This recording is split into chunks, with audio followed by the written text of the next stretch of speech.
ছেলেদেরকে সুসংবাদ দিন, তার মানে বিপদে ধৈর্য ধারণ করতে হবে। প্রিয় ভাইয়েরা, ইন্নামাস সাবরু ইনদা সাদামাতিল উলা। বিপদে আমরা অনেক সময় প্যানিক হয়ে যাই, অস্থির হয়ে যাই, কি করব, হতাশ। না, মুমিনরা হতাশ হয় না, ধৈর্য ধারণ করে। কি করে?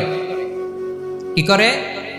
ধৈর্য ধারণ করার শক্তি দাও গো মেহেরবান আমায়, দাও গো মেহেরবান। পড়েন, ধৈর্য ধারণ করার শক্তি দাও গো মেহেরবান আমায়, দাও গো মেহেরবান। সবাই বলুন একসাথে, ধৈর্য ধারণ করার শক্তি দাও গো মেহেরবান আমায়, দাও গো মেহেরবান।